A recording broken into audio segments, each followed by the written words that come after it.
Ibou na def ñu ngi lay nuyu. ñu ngi lay ziar bu baax. Ibou ñaata at nga am. man 17 ans.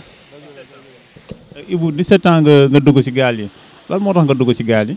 man du dara xam nga mooy loolu rek xam nga suñu papa yi sonn suñu yaay sonn xam nga moo tax ñu dugg ci gaal yi mooy loolu mais xam nga du question leneen daal loolu la nag.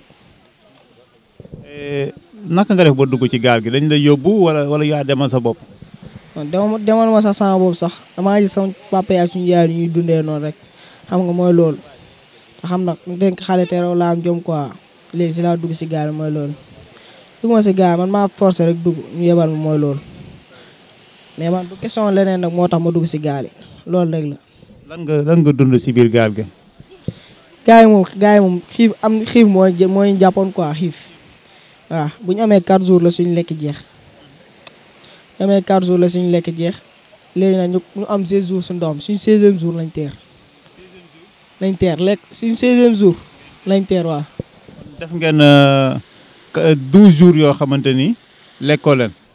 ndoxum géej la ñuy jël di naan waaw doo lekk doon naan soo maree da ngay jël ndoxum géej di naan waaw toog jàpp sa ñaamu toog xaar yàlla.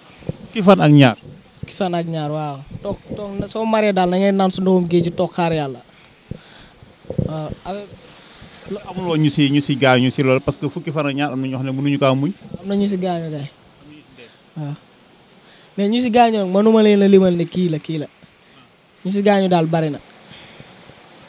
mat nañ téeméer.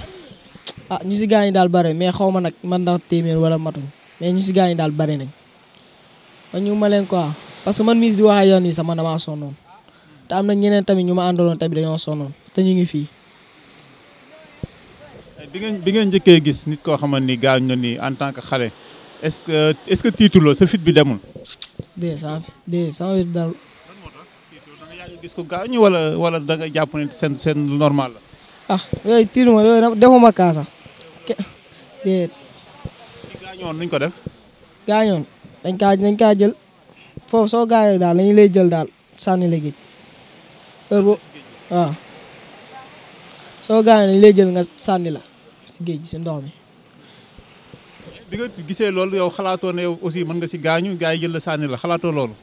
gars yi daal moom mooy loolu rek gars yi daal booy am na ñoo xam ne xiif moo lañ jàppoon am na ñoo xam ne dañoo sedd am na ñoo xam ne dañoo karambu nag ba dee am na ñoo xam ne dañoo sedd am na ñoo xiif moo leen rey affaire nag loolu am na ñu bari nag am na ñoo xam loolu moo leen rey.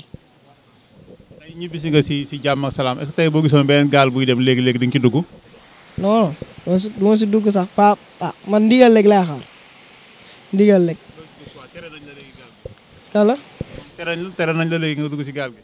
non gars yi kay soo dem si tere yéen may jox yéen di jeexee yeneen kii ngeen wax ak gouvernement yi mooy loolu mu jox ñu kii ñu jàppale ñu bu fekkee loolu bu fekkee yéen bëgg a tere nag di daw parce que gars yi ñu dem bari na torop.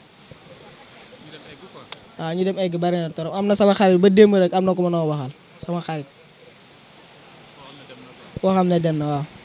mais boo xoolee si ñi dee bari nañ trop yow xam yow gis nga leen yaa leen gisal sa bopp est-ce que bu benn eggee junni dee est-ce que loolu tamit dal na xel ngay dugg ci gaal gi. loolu moom dalul xel moom. lan ngay wax sa morom yi nga xam ne ñu ngi lay seetaan. comme. maanaam ban message nga di lancer pour ñu bañ a dugg si gaal gi xëy na wala. ku si am xel dem rek man daal naa la ne instant moom du kii heure dem quoi. instant doo heure parce que ndox mi dafa sedd te instant heure ngelaw la man su ma sañoon daal kuy dem daal bu fekkee da ngay dem bu fekkee am nga gëm-gëm pour dem déwén daal laa xalaat pour yow nga dem déwén boog si kii gars yi instant yi ndox mi dafa sedd ndox mi moo sedd te yoon wi instant yi daal miti loolu la waaw jërëjëf ok